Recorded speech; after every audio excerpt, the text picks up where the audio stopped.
Hi children, once again I welcome you all to our history class. In the last video,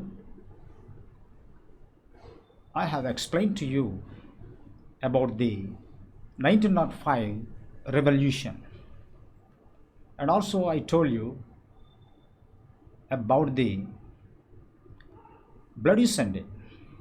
Those things we have learnt in the last video under the title Socialism in Europe and the Russian Revolution.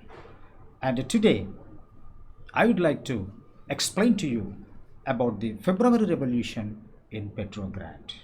The February Revolution in Petrograd.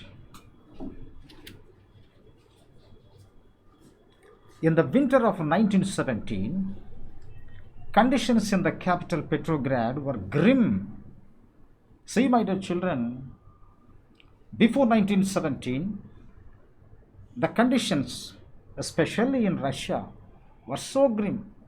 In the winter of 1917, the conditions in the capital city of Petrograd were so grim. Disorder prevailed there. Conditions were so grim because the people suffered a lot. They faced a lot of hardships. No one was happy in Russia, particularly the poor people, the workers faced a lot of hardships. That's why there was no peace and a disorder prevailed there. Under these conditions, the layout of the city seemed to emphasize the divisions among its people. Even the city was also divided into two halves. So the layout of the city seemed to emphasize the divisions among its people. The city was completely divided into two halves. The workers' quarters and factories were located on the right bank of the river Neva, which was flowing there near Petrograd.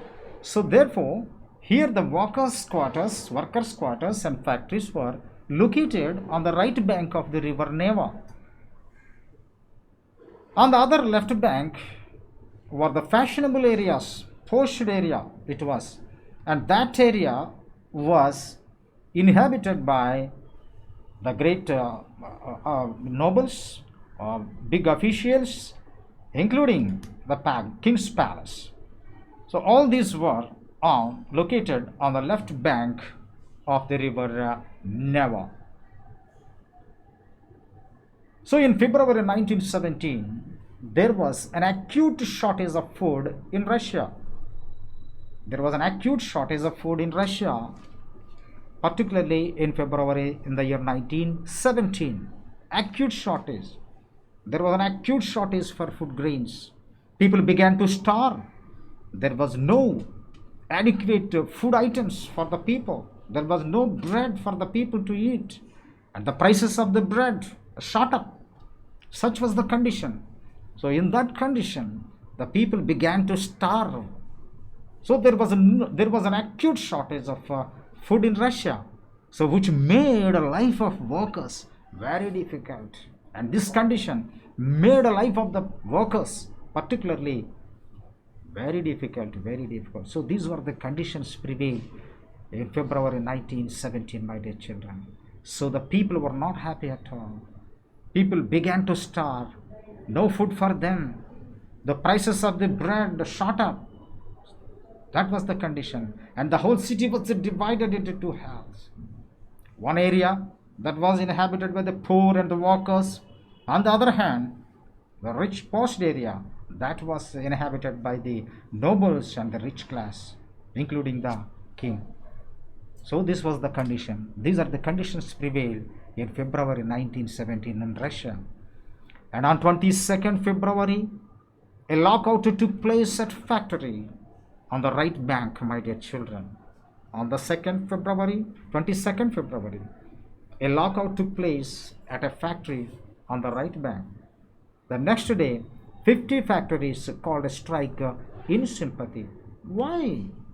Why a lockout took place in a factory? Because The workers were not given proper wages. They were given only meager salaries, meager wages. Those wages were not sufficient for them, for their living. That is why the workers were not at all happy. In those conditions, a factory was locked up. On 22nd February, a lockout took place at a factory on the right bank. Then the next day, 50 other factories called a strike in sympathy. Okay, in sympathy, other factories in that area, in the city, also, okay, called for a strike. So the next day, 50 factories called a strike in sympathy. So ultimately, the workers took to streets and staged dharnas in front of the factory against the policies of the industrialists. In many factories, women also led the way to strikes.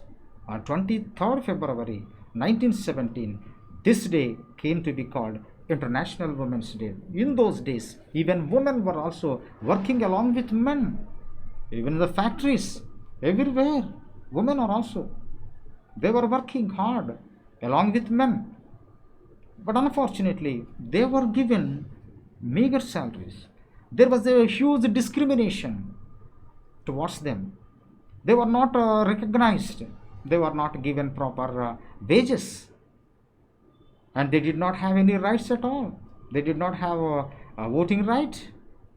So in many factories, women also led the way to strikes. So on 23rd February 1917, this day, that is 23rd February 1917, came to be called International Women's Day. So for the first time, women in Russia raised their voice against the industrialists and the wrong policies of the government. And this took place on 23rd of February 1917.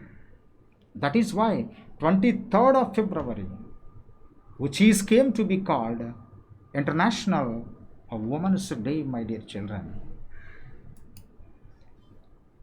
And here is the picture of Juma. What is Juma? Juma is a parliament in Russia. The Russian parliament, which is called Juma. And here is, you can just take a look at this photograph, and this is Juma. This is Juma. Okay, Russian parliament was called Juma. Juma. Okay, my dear children. Now, suspension of Juma. Suspension of Juma. A king suspended Juma. Demonstrating workers crossed from the river because the workers were not at all happy. They were facing a lot of hardships. That's why all the workers started demonstrations throughout the city. So demonstrating workers crossed from the river Neva, and quarters and official buildings were surrounded by them. So whenever they crossed from the river Neva, they surrounded, and all the buildings, all the official buildings were besieged and surrounded by the striking workers. So the workers were agitating against the industrialists, against the wrong policies of the king, and they raised their voice for the better salaries. So finally, on 25th February, the government suspended Juma. Finally, 25th of February, the government king suspended the Juma. The police headquarters were attacked and damaged by the workers. And not only that, the workers damaged the police headquarters, and everything there was ransacked by the workers. So the police headquarters were attacked and damaged. All that were damaged by the workers. Then workers demonstrated in the streets. They took to streets, raised their voice, raised their slogans about bread, better wages, and democracy. See, my dear children, what a sad thing it is. Workers were unable to get food, were unable to get bread. That's why they raised their slogans about bread. And not only that, they demanded better wages. There was no democracy at all, because the king strongly believed in divine rights. He strongly believed in autocratic policies. That is why the workers demanded democracy. They demanded bread, they demanded better wages, they demanded democracy, my dear children. So they raised their slogans about bread, better wages, and democracy. So ultimately, there was no peace at all, and the workers and the poor people were not at all happy. And this was the true picture that prevailed in Russia, okay, in the month of February in the year 1917, my dear children. So this is the conditions that prevailed in Russia. Okay, so the workers particularly took to streets, raised their slogans about bread, better wages, and democracy. They were given very meager salaries, and they had to work longer hours, but paid very meager salaries. And there was no democracy at all. The king followed autocracy, and he did not listen to anybody. So that was the conditions. When these conditions were going on like this, then the workers particularly raised their voice against the wrong policies of the government.